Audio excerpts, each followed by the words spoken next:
Es un verdadero placer comenzar una nueva edición de Campo al Día. Amigos de Charrúa Televisión para todo el país, a través de Talavisión, el canal de la región, y para el mundo por www.adinetv.com.uy. Es cierto que los productores en los distintos rubros del sector agropecuario han tenido un avance muy pero muy importante en cuanto a la innovación, en cuanto a la tecnología. También es cierto que los volúmenes que están brindando las chacras de nuestro país han ido incrementando. También es cierto que las exportaciones han ido aumentando en todos los niveles. Pero, ¿y quiénes son los que tienen a su cargo la salida de la producción desde las chacras, la llegada de la misma a los distintos lugares de acopio e incluso hasta los mismos puertos? Sino es el transporte de carga. Y fuimos en busca de la opinión de gente idónea en la materia. Estuvimos conversando con José Pérez, empresario aquí de la ciudad de Tala, un hombre conocedor del rubro, del sector, uno de los fundadores de TADE, los transportistas asociados del interior del país que nuclean a buena parte de lo que tiene que ver con el sector, un hombre que fue integrante de las intergremiales transportistas, y entonces estuvimos conversando con él de diferentes tópicos.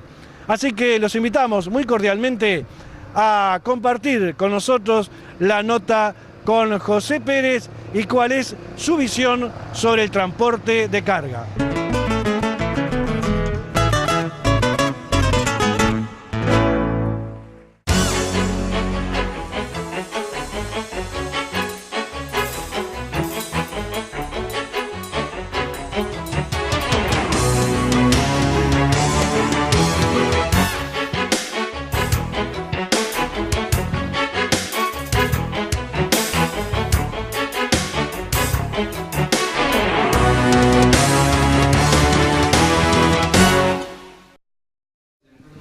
Bueno, en un momento en donde se habla de logística, se habla de infraestructura, se habla del incremento en lo que tiene que ver con la producción a nivel nacional, indudablemente que el transporte de carga juega un rol muy pero muy importante. Queríamos agradecerte que nos hayas recibido en el día de hoy, José. Queríamos un poquito que nos contaras tus inicios, digamos, en lo que es este sector. Bueno, en primer lugar, muchas gracias por la visita. Nosotros arrancamos en el año 91, en enero del 91, con un camioncito de pequeño porte, y bueno, después empezamos a trabajar un poco con transporte pesado, y bueno, llevamos 20 y algún años en la actividad de transporte. Muy bien. Bueno, ¿cómo estamos? Porque ha habido como una explosión, si estamos hablando ahora de 1.300.000 hectáreas, por ejemplo, de soja, de una producción en este año de 3.300.000 toneladas, hablamos de la producción de maíz, hablamos de lo que es el arroz, de lo que ha crecido la forestación.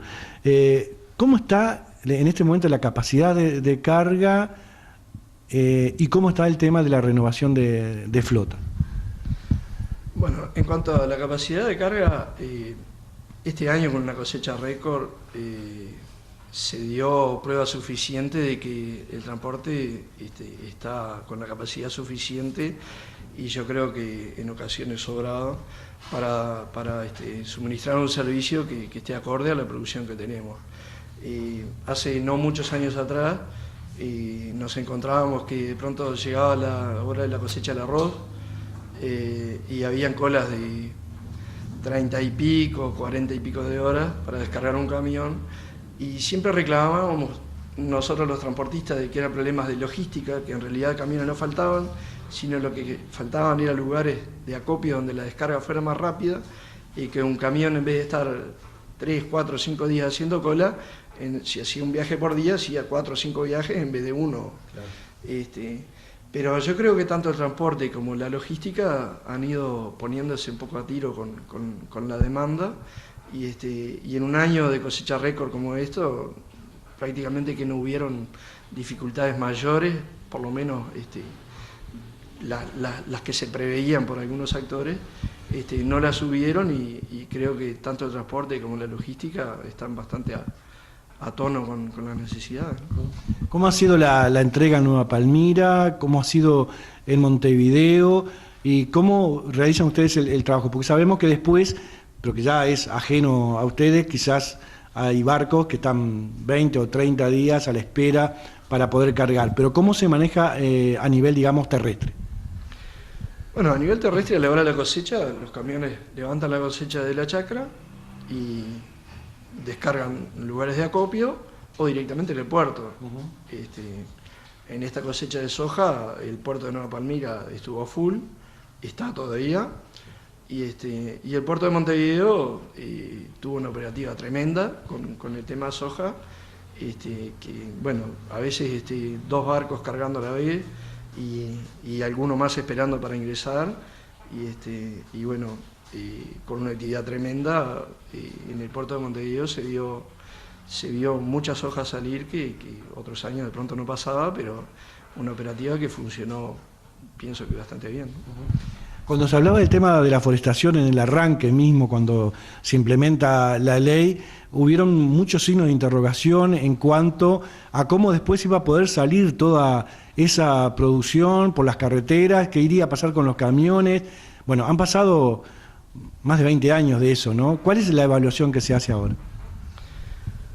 Bueno, si bien es cierto que han pasado prácticamente 20 años, siempre escuchamos hablar en algunas campañas políticas o alguien por ahí diciendo, bueno, va a pasar un camión cada 15 minutos, cada 18 minutos, cada 10 minutos. Después se estaba hablando de cada 6 minutos, creo que ahora cada 4 minutos. O sea, a la medida que pasan los tiempos, la producción forestal parece ser que se va a ir incrementando. Pero hace 20 años de esto. Los problemas de infraestructura, hace 20 años que se viene hablando de que los podríamos tener. Y yo creo que si bien se han hecho algunas cosas, de pronto cabría la posibilidad de que se hubieran hecho más cosas, ¿no? En cuanto a lo que es transporte, el transporte ha crecido enormemente en estos últimos 10, 15 años, poniéndose a tono con la demanda. Creo que por el lado del transporte en el DEVE no tenemos nada. Ha habido una renovación más que importante. En el año 2012 se vendieron 3.300 unidades nuevas, 0 kilómetros de transporte de carga. Ojo, con esto hablamos de camiones pequeños, medianos, extra pesados y pesados. Pero bueno, creo que la inversión en unidades de transporte por parte de nuestro sector ha sido más que importante y siempre ha acompañado la demanda, ¿no? Pero, qué sé yo, a veces uno mira las carreteras y dice, caramba, acá parece que quedan cosas por hacer, ¿no? Digamos que la dinámica que presenta, digamos, la productividad, el empuje, incluso de las nuevas tecnologías, y eso quizás no vaya tan acompañado con lo que es la propia infraestructura, pero que de cualquier manera, en el caso de transporte de carga, desparrama en forma directa e indirectamente, digamos, cifras millonarias que uno quizás lo quisiera ver volcado o reflejado en eso, ¿verdad? Sí, sin duda. Yo creo que el servicio de transporte mueve más personal que cualquier industria. Genera ingresos en varios sectores. No es solamente el combustible el único rubro importante para el transporte de carga. Y la parte de talleres, metalúrgica, gomería, incluso hasta los panaderos, los carniceros. Hay muchísima gente que vive de transporte en forma directa o en forma indirecta.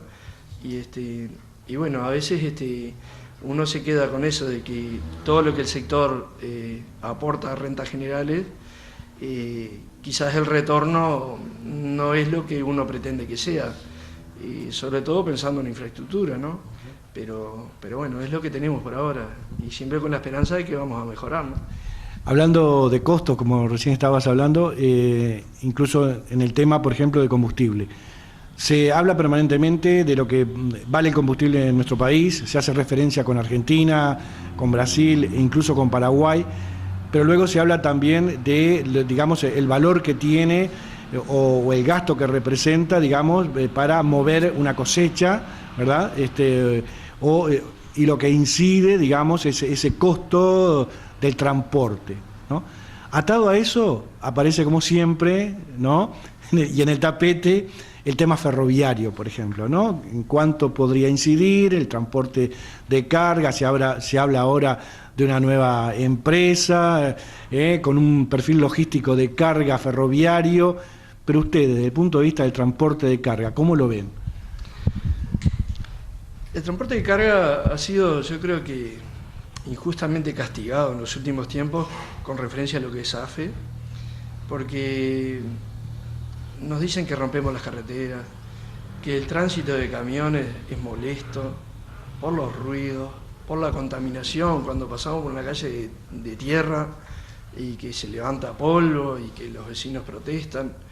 Y de pronto los vecinos protestan porque se fueron a vivir cerca de una fábrica y a esa fábrica cuando llegan y salen los camiones resulta que después les molesta el ruido de los camiones, les molesta el polvo, que son temas que no tienen que ver con nuestra actividad, porque en definitiva, cuando alguien se levanta a la mañana y desayuna, hubo un camión que durante la noche fue a recoger la leche, al amanecer de pronto otro camión trajo la carne al carnicero para que a mediodía pudiera hacer su comida, otro le llevó la harina al panadero, o sea, el camión, a pesar de que hay mucha gente que lo mira un poco de reojo, es quien nos trae muchas de las cosas que día a día ponemos arriba de la mesa o nos vestimos o qué sé yo. La actividad de cualquier país siempre va a estar arriba de los camiones.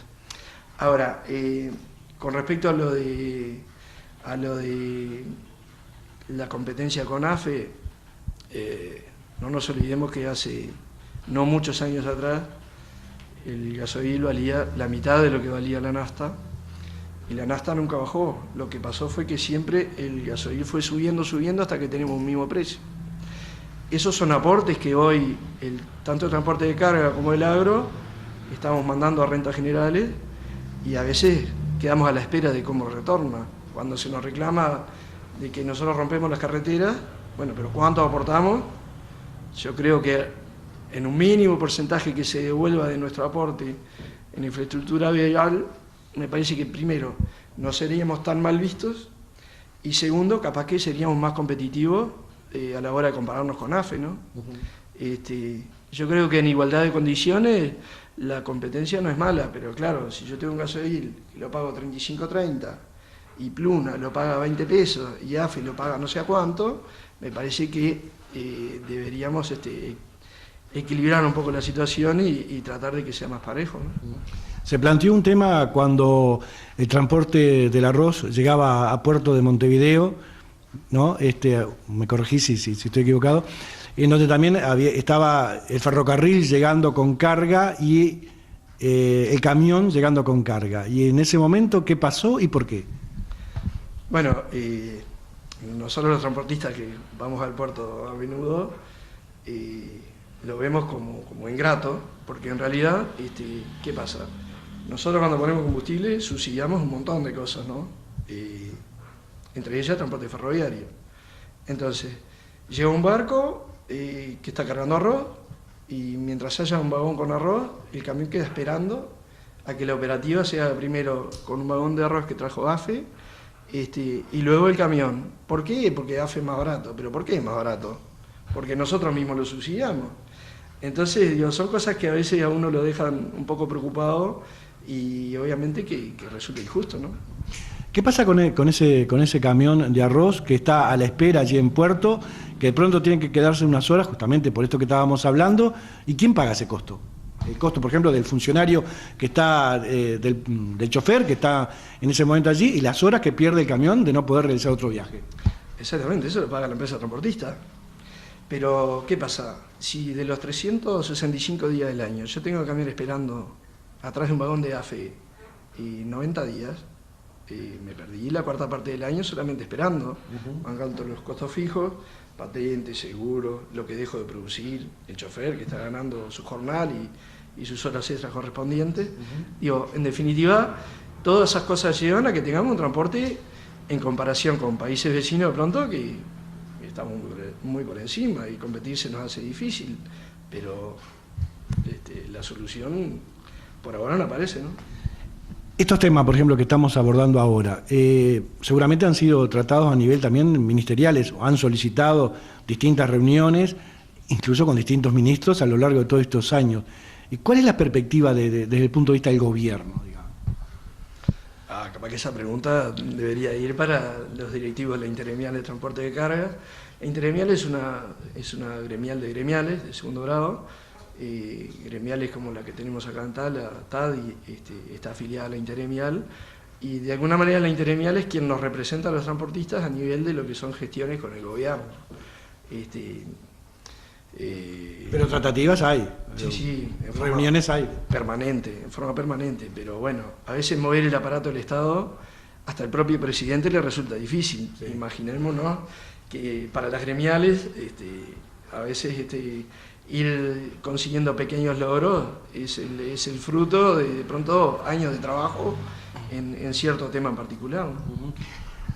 Y justamente ahí vamos a tocar el siguiente tema, que es la guía de carga. En primer lugar, quiero que nos digas, digamos, con total claridad, ¿qué es una guía de carga?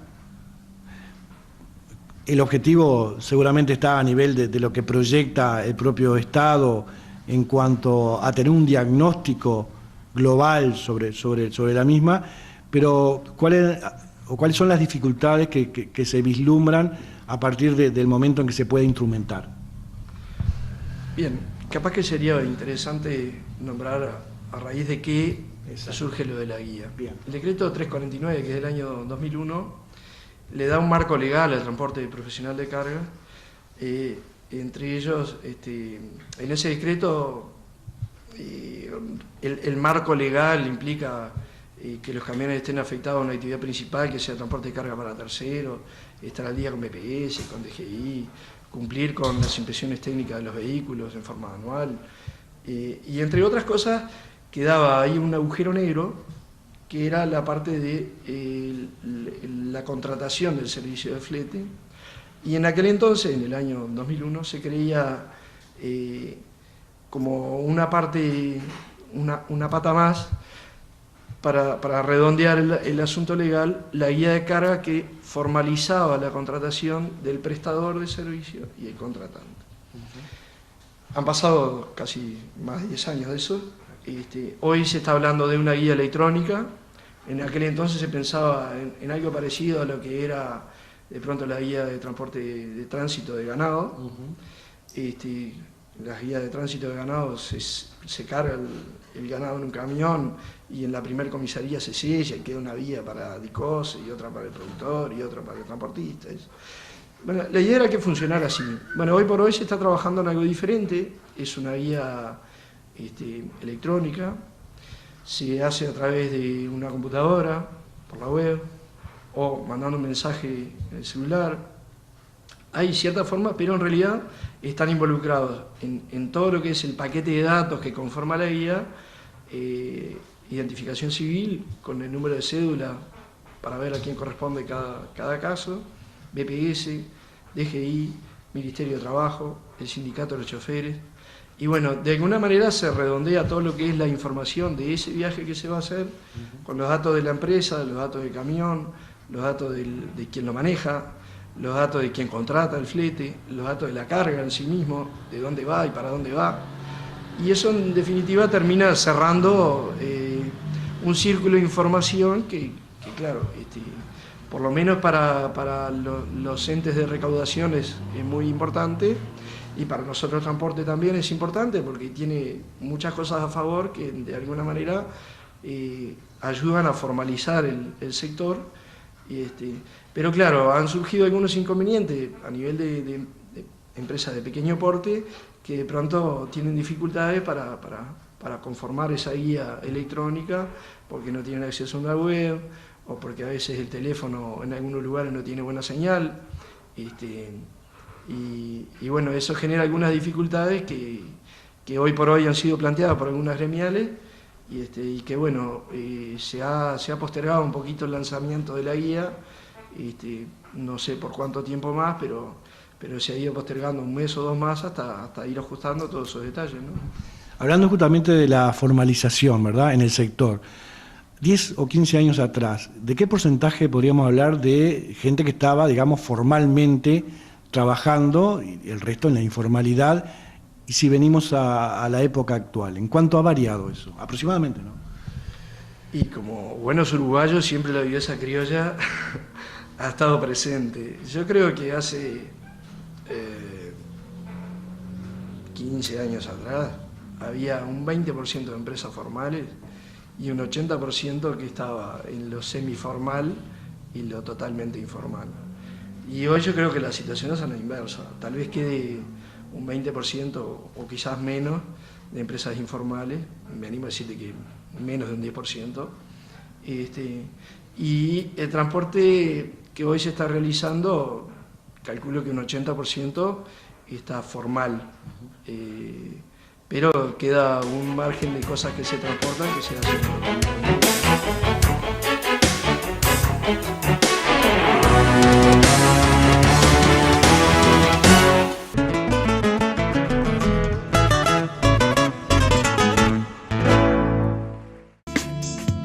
Florencio Hernández, 50 años junto al productor agrícola. Motocultivadores, enfardadoras, envolvedora, segadoras, fertilizadoras, pulverizadoras, zorras, rotoencanteradores, rotobadores, arados, palas, hojas niveladoras, chirqueras, tractor Iseki, tractores Dongfeng de 25 HP 4x2 hasta 90 HP 4x4. Florencio Hernández, empresa líder en la gama de pequeños y medianos tractores. Ruta 11 y 7, San Jacinto, Uruguay. Teléfono 4399-2651.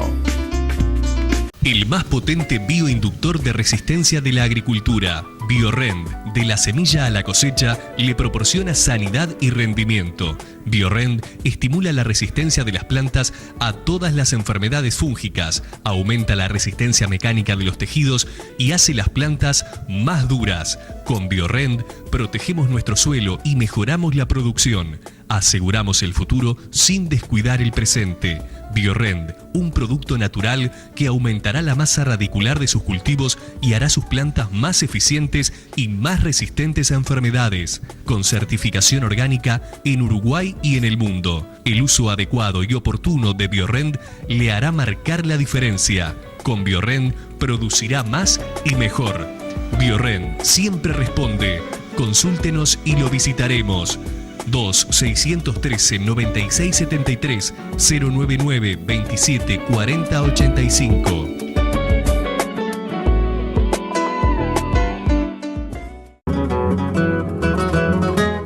Ahora en Tala, Veterinaria La Carreta. Asesoramiento integral en todas las especies. Todo para el equino deportivo y caballo de campo. Mutualismo de pequeños animales. Raciones balanceadas y toda la línea de productos Supra.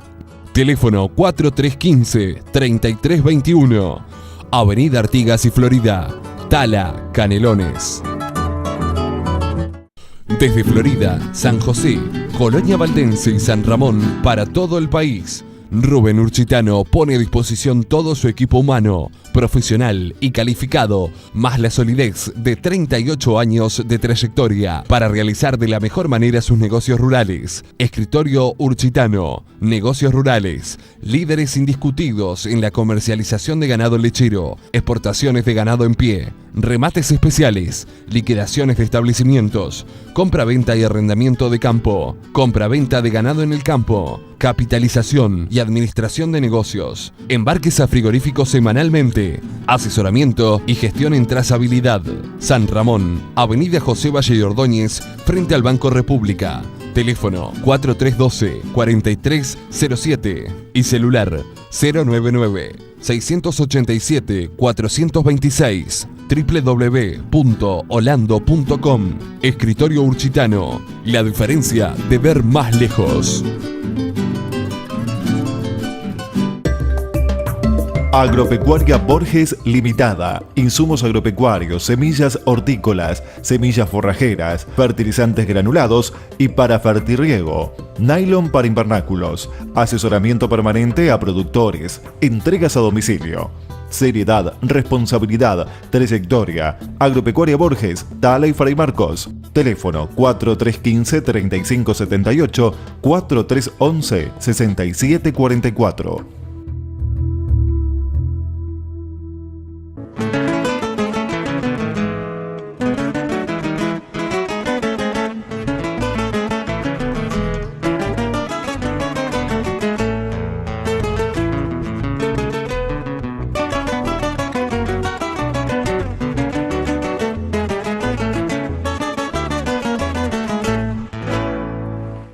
está el sector del transporte de carga en la actualidad? ¿Cuánto ha contribuido los distintos niveles tecnológicos que se han ido incrementando y que le han dado una dinámica distinta? ¿Cuánto pesa lo que tiene que ver con los costos tributarios a nivel país en lo que es el transporte de carga? ¿Cuán competitivo es? ¿Qué importancia tiene para nuestro país el tratar de mejorar también lo que tiene que ver con la infraestructura? De todo esto, de los niveles logísticos, de la renovación de flotas, de lo que tiene que ver con el cierre de registros, que son los mismos, cómo repercuten, en qué medida favorecen a la formalización del sector del transporte. Todo esto nosotros lo estamos compartiendo con ustedes en esta nota con el empresario José Pérez.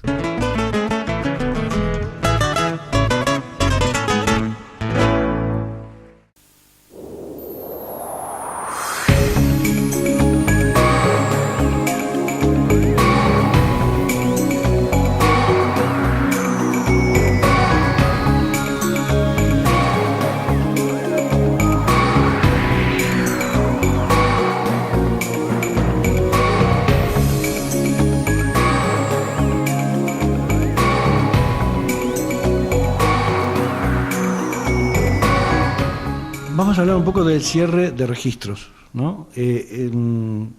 Hablábamos un poquito en la charla informal, un poco para, digamos, hacer como algo demostrativo para el común denominador del público que nos puede estar mirando.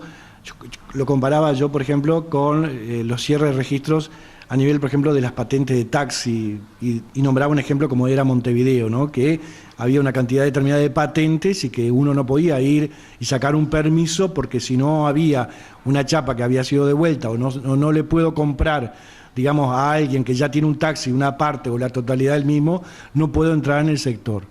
El cierre de registro, ¿cómo funciona a nivel del transporte de carga? En un par de oportunidades se han cerrado los registros y yo creo que algunos actores de nuestra economía de pronto no han entendido bien el objetivo que se persigue con el cierre de los registros.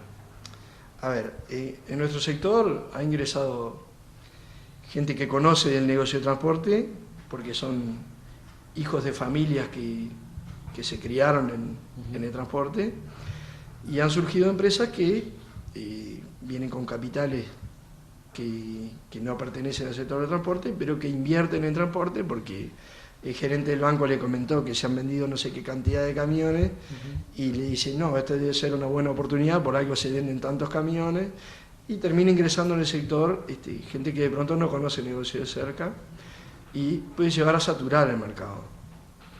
Cuando hablamos de cerrar los registros, no implica de que alguien que quiera entrar al sector no lo pueda hacer. Tú hablabas del caso de los taxis. Los taxis, si bien la cantidad de taxímetros ha estado regulada, no impide que alguien pueda ir y comprarle un taxi a alguien que ya lo tiene. Correcto. Y no implica que alguien que tiene un taxi con 5 años pueda ir y cambiarlo por unos 0 kilómetros. Con el transporte la idea es un poco la misma. Bueno, si tenemos 5.000 empresas, la idea era que no hubieran 5.001, sino que quedaran las mismas 5.000, y que si habían 30.000 vehículos de carga, que no hubieran 30.001. Si alguien quiere ingresar al negocio de transporte, compra una de las 5.000, o si una se cerró, habrá un hueco para que otra empresa lo ocupe, y si es necesario, porque el mercado sí lo exige, que en vez de 30.000 vean 30.001, bueno, a nivel del Ministerio de Transportes se emite un certificado de necesidad y se habilita el ingreso de una nueva unidad.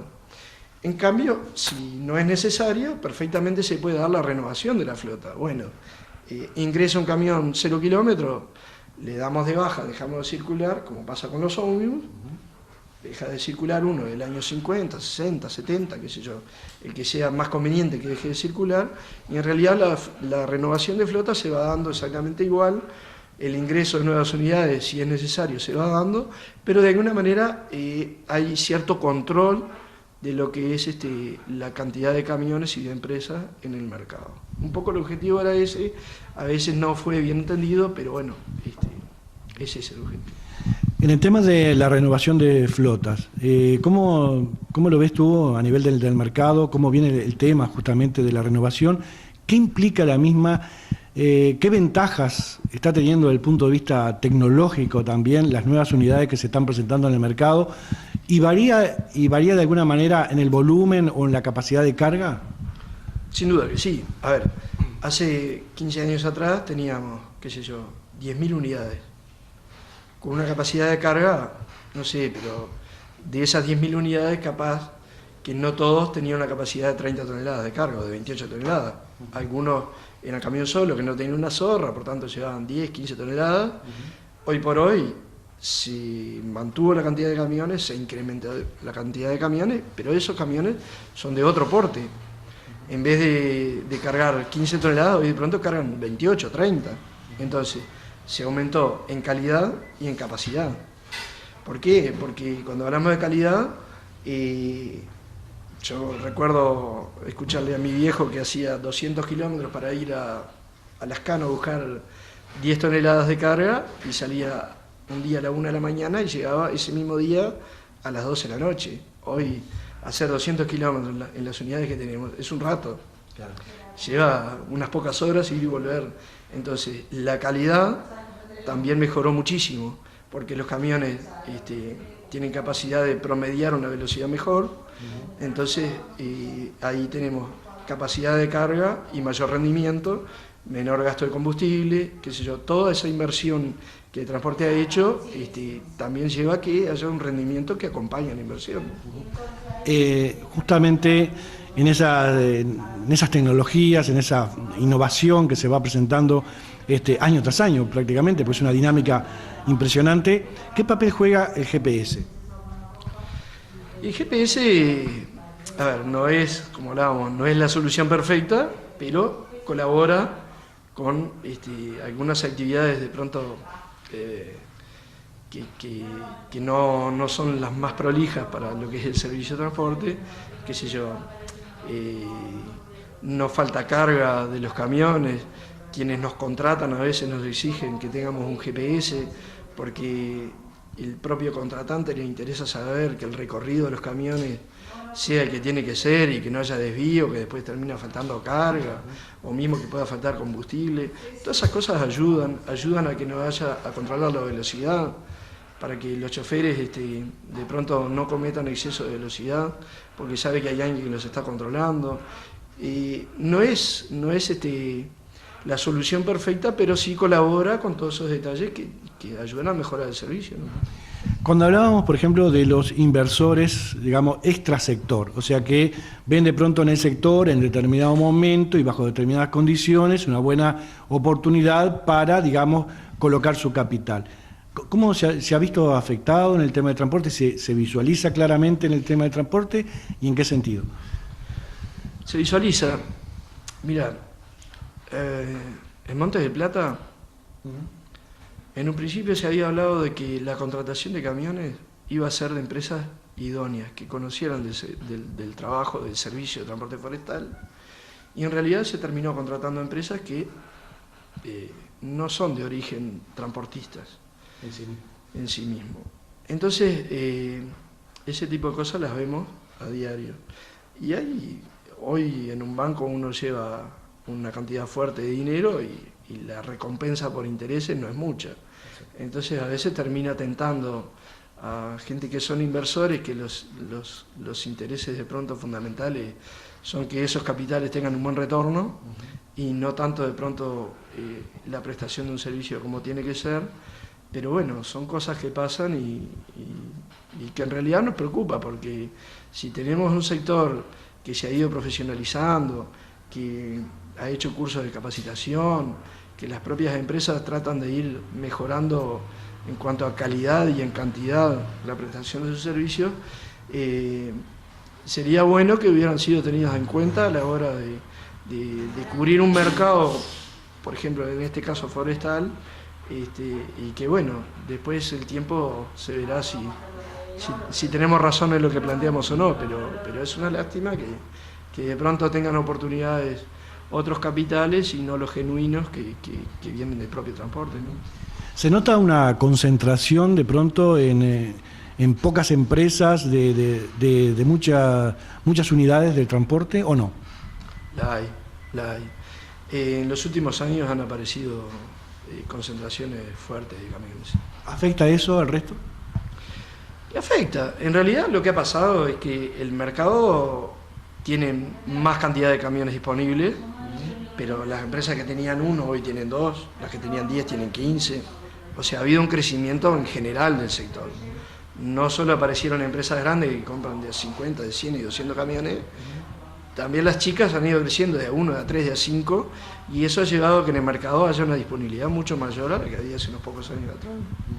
¿Cómo se maneja el tema de las tarifas? Y las tarifas es oferta y demanda. Si bien hay una tarifa de referencia que está disponible en el Ministerio de Transporte, esa tarifa no se respeta en muchísimas ocasiones. De pronto en épocas de zafra sí se tienen en cuenta y post-zafra la situación es totalmente diferente. En estos tiempos de pronto de acá para adelante se ven que la actividad de transporte cae bastante, entonces como la oferta de camiones es importante, hay una cantidad de camiones que están con poca actividad, ¿qué pasa? Los contratantes de flete conocedores de ese tema tiran los precios abajo.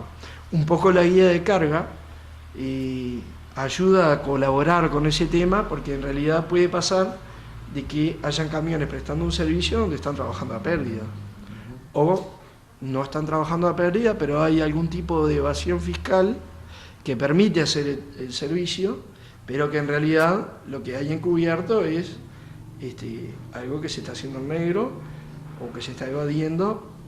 A ver, esto es sencillo. Si un viaje de 500 kilómetros tiene un costo mínimo de combustible, más un IVA, más un BPS, más las cubiertas, más qué sé yo, todo lo seguro, todo. Bueno. No puede ser que hagamos un viaje de 1000 kilómetros ida y vuelta por el combustible y 200 pesos para los bizcochos del chofer. Hay algo que está fallando.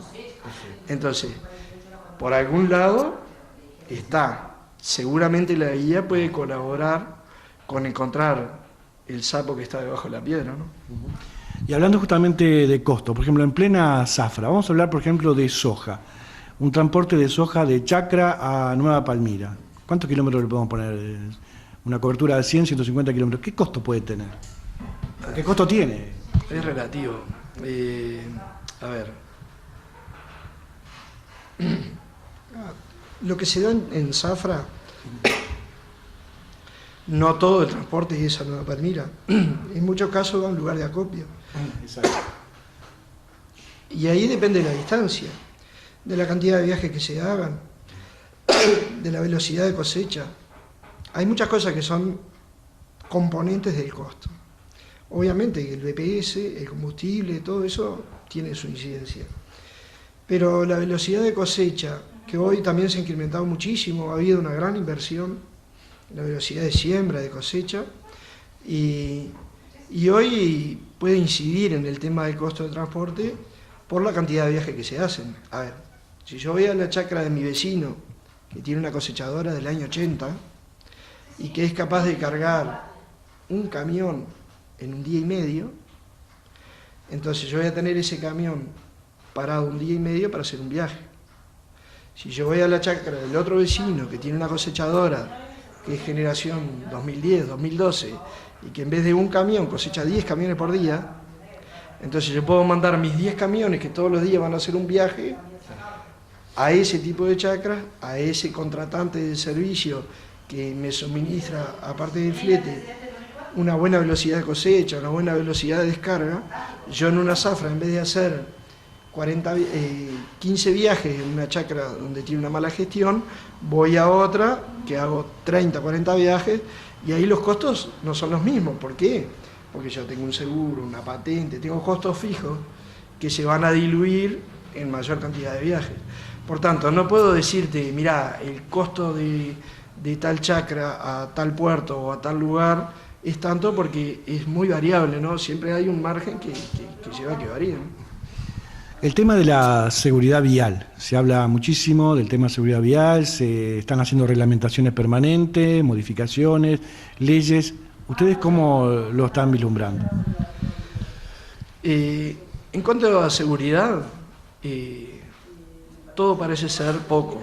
A ver, todo lo que viene colaborando con la seguridad siempre es bienvenido.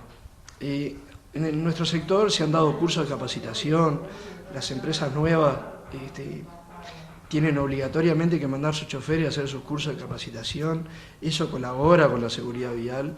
En nuestra gremial se han dado cursos que ayudan a mejorar el tema de seguridad, y yo creo que en ese sentido siempre hay cosas para hacer y siempre son bienvenidos. Desde tu posición, digamos, como empresario transportista, ¿qué cosas ves tú en un balance diario, digamos, de gestión que de pronto se podrían estar haciendo, digamos, a nivel, digamos, gubernativo, digamos, a los efectos de mejorar la capacidad de gestión y también de alguna manera la rentabilidad del negocio? ¿Cuáles serían los 2, 3 o 4 puntos fundamentales en donde tú le hincarías el diente a los efectos de que mejorara? Y yo creo que el tema fiscal es el número 1, ¿no? Porque no es solamente BPS, DGI, en el combustible, como hablamos hace un rato, tenemos una incidencia tremenda en nuestros costos, que si por ese lado se puede buscar una vuelta, siempre es bienvenido porque nos hace competitivos con nuestros vecinos. A ver, si en Plaza tenemos cierta cantidad de camiones, y esos camiones están haciendo exclusivamente transporte nacional, porque nuestros vecinos competidores absorben todo lo que es transporte internacional, porque no podemos competir con ellos, ¿qué pasa? Toda la cantidad de camiones que están afectados al transporte internacional se vuelcan en el transporte interno. En cambio, si nosotros somos competitivos, el servicio que se presta a nuestros países vecinos lo hacemos con nuestros camiones. Las empresas nos van a contratar a las empresas nacionales para llevar nuestra mercadería al exterior o para importarla que viene del exterior. Pero ¿qué pasa? Si no somos competitivos, nuestros colegas vecinos nos están robando esa mordidita del mercado, que si no somos competitivos, la perdemos. Ha pasado con Argentina, con Brasil, con Paraguay. Yo creo que por ahí está lo fundamental. Después, lo que es infraestructura vial, por supuesto. A ver, si uno va, nosotros estamos en Tala, si uno viaja de Melo a Montevideo, no se sabe, no sé, yo no las he contado, pero son muchísimas. Cruces de vía. La cantidad de pueblos que se pasa, no sé, nomadas. La gente se enoja porque pasan los camiones. Bueno, acá en Tala ha pasado, hay mucha gente que no está de acuerdo con que la ruta salga por fuera de la ciudad. ¿Cuánto tiempo perdemos en un viaje de 300, 400 kilómetros solamente cruzando por los pueblos? Solamente en el pare y arranque de la nomada.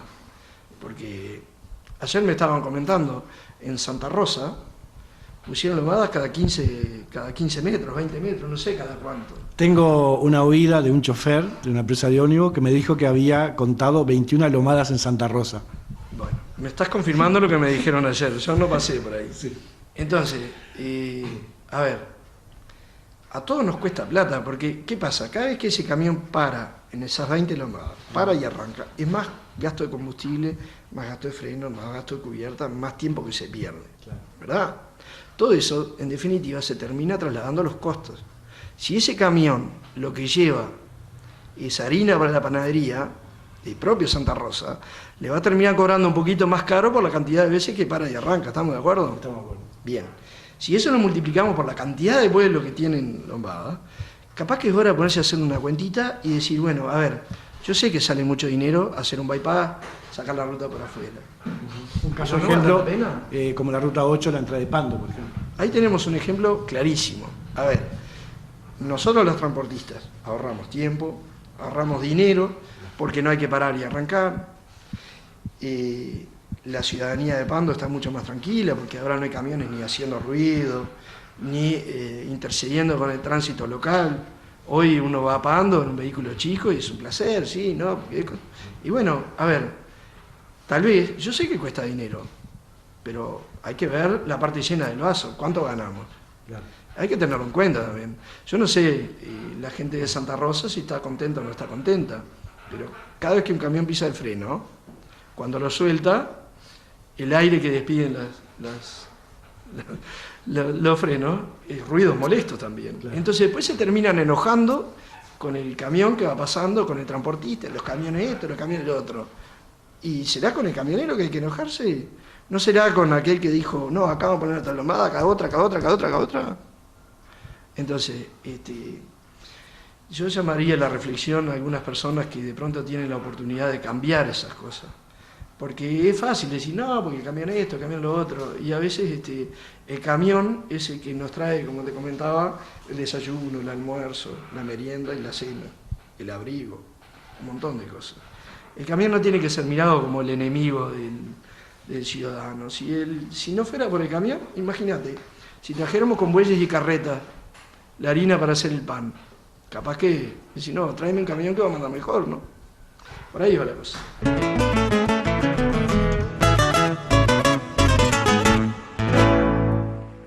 Queríamos tener hoy la visión del transportista de carga en lo que tiene que ver con todo el sector agropecuario tan dinámico en los últimos años. Y por eso fuimos en búsqueda de José Pérez y que realmente, bueno, respondió a todas nuestras preguntas, nos ilustró y, bueno, realmente nos puso en el lugar exacto de un diagnóstico realmente muy valioso para el sector.